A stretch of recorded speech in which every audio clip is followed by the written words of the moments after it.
Hello, another yard update. My tree that I pointed out towards the front hasn't grown very far. Oh sure, it's like 10 foot tall versus 8, but if you notice this one, it was 10, now it's holy freaking 14 or something. Like, damn, it's just crazy growing.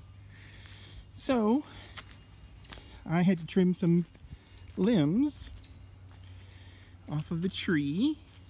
Here's one that you probably can't tell. There's another one farther up.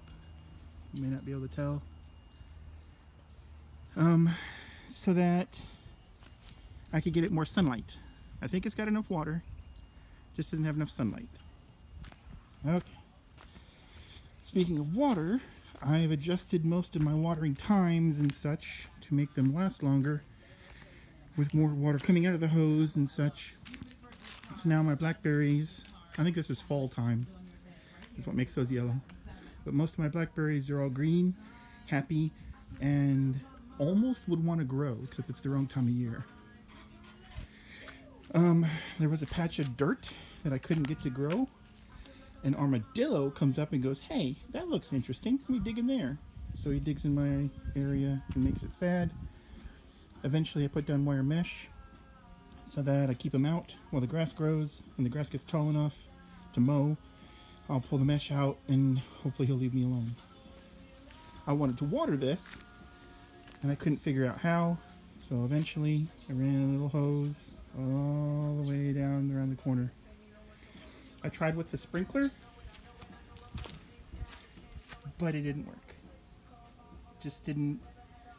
It just kept hitting the other plants, and it sprayed too hard in one spot of the ground, and I'm like, that's just going to wash everything away. So my preference is soaker hoses.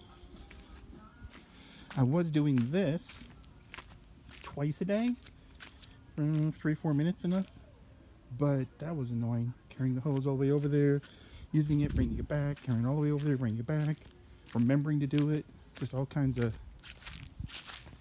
I don't want to call it, I'm lazy. I put in prettier hoses out here that reach just to where they need to reach. Before it was 25 feet down there just wandering in a pile of hose. So now it reaches just as it needs to reach, which is better. Here's my grass that's growing. I actually ran a lawnmower over it. It was probably 4, 5, 6 inches tall, which makes me feel really good, but you have to water it. So I'm using a water sprinkler and a timer.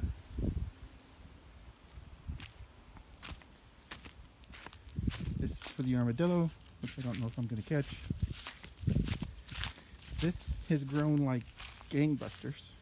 So it's 90% rocks, 10% dirt on top of the rocks, and it seems pretty stable.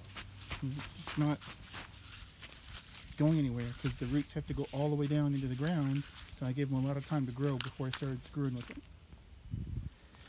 My regular trees are doing good. You only get sun pretty much in the morning and afternoon. Midday is shielded by other trees, but they're still pretty well. Again, fencing for the armadillo situation. You can still see he comes up to the corner and goes, "Hey, can I get under this?" And he really can't, so he eventually gives up. But still don't appreciate him trying. I wish he'd just go away. Most of them are doing pretty good. This one's the hardest one. It doesn't get hardly any sun because so many trees. So it's still brown from when I originally got it from the place. I didn't create that, it was already there. He didn't water them for like a week, 2 weeks, something like that. I'm like, holy poopsicle, dude. I'm mean, but I'm not that mean. So, and he's in a tree nursery, right? That's what his job is. Anyway. I've been cleaning up brush that I tore out. There was a pile here, you can't tell. That pile came from the area to plant the trees. I had to cut down all the brush in order to be able to plant the trees to the side. This is almost all overgrown. So it's better now.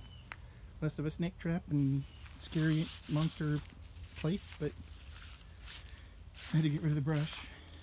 Other trees I got a long time ago don't grow very fast, but I'm okay. They were planted 2 months or so before the other trees over there. These were temporary in case I didn't get the other ones. I think most of this year was water. I didn't water them very much. So they also started pretty small. They started, I don't know, 5 feet. And now they're close up to 8, but it's pretty wimpy up at 8. It's just a little bit. Sorry if I'm shining into the sun for you. I ran a hose to water the plants through this pipe. Not a problem. Well, I got a little bit more industrious, and I had too many hoses coming off of one spigot. So it was on a timer, so they didn't run all at the same time, but I only got 4 timers, and I ran out of separate things to water. So I ran a hose that I was using. How do I explain this? These were the longer hoses instead of the shorter ones I was supposed to have. So I took the longer ones and replaced them, and then used them all along the property, all the way back up to the other end of the house, all along the edge, and put them on another timer, because I have a timer for the back that I wasn't using all the spigots for. So my new adventure is a lot of work, but I'm working at it. Big one first. Hole in the ground. Don't know how to show you how deep that is. It is about 2 feet deep minimum. About 2.5 there. Goes down to 2 feet here. 1.5 feet, and about 8 inches there. So that is going to be tapped off where the gas is. Tap right there, turns into through the pipe, up the other end. I have to cut it to make it match the length. And that's going to be my gas for my standby generator.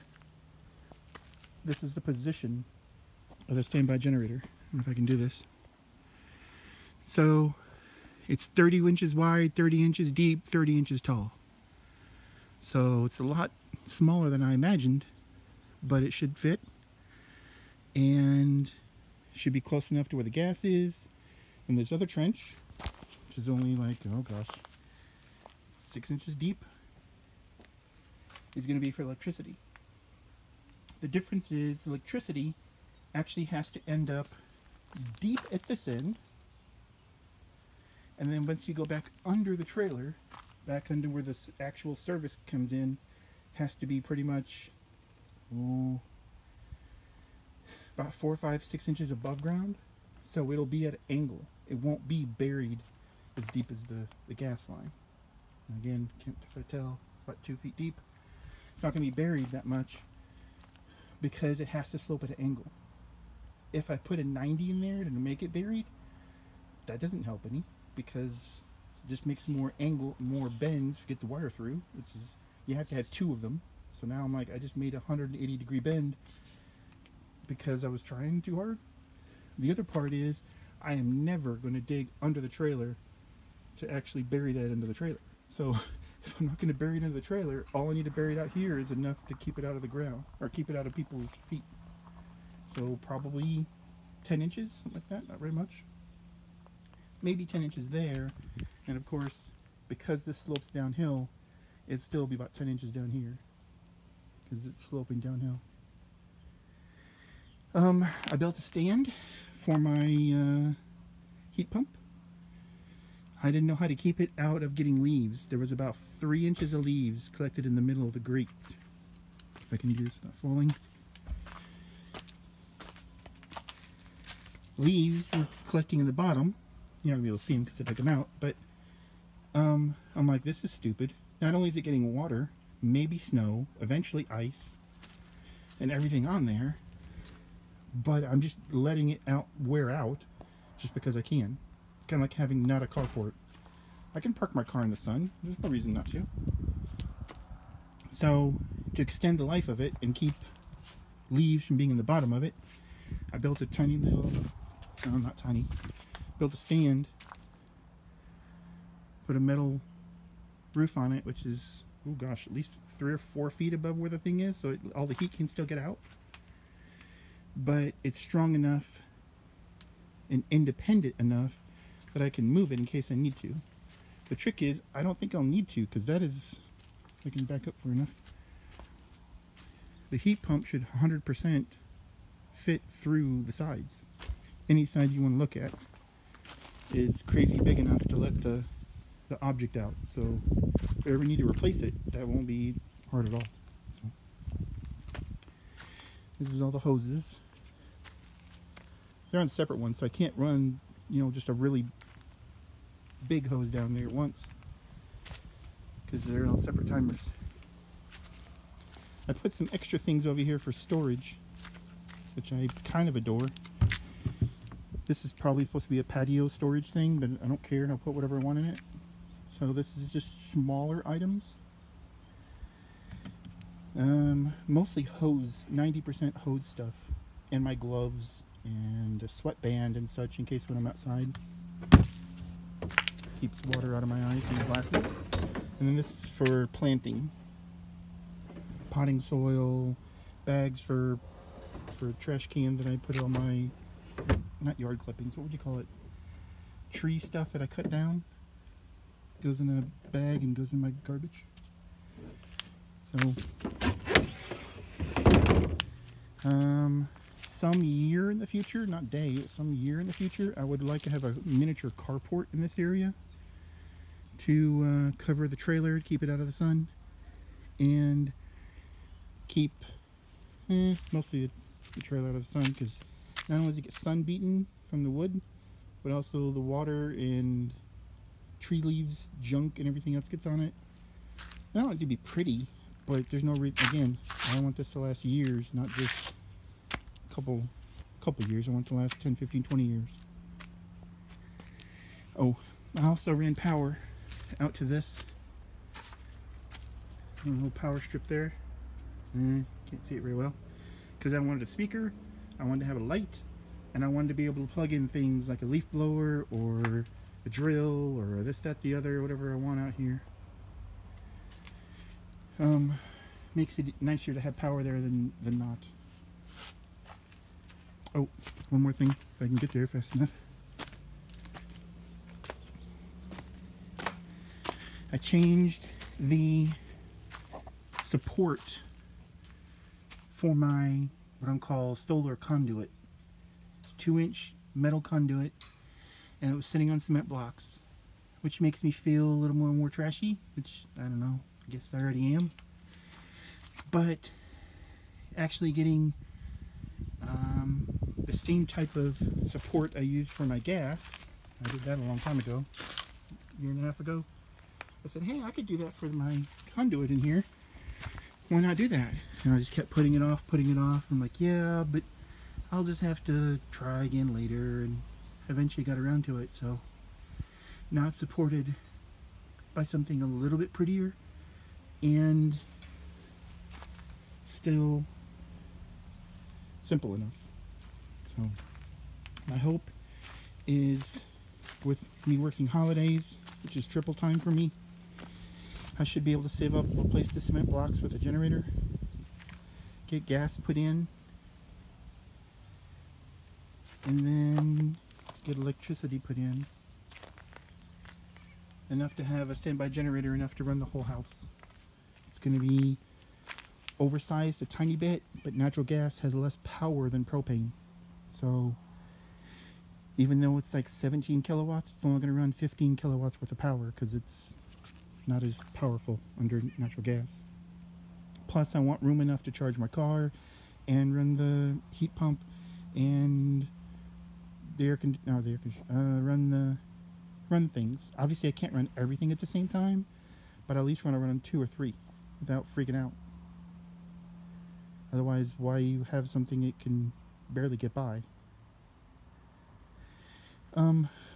That's my yard. This took crazy long and hard work to do. It's hard digging in the dirt, but I think it'll be worth it once I'm done. I will talk with you later. Later.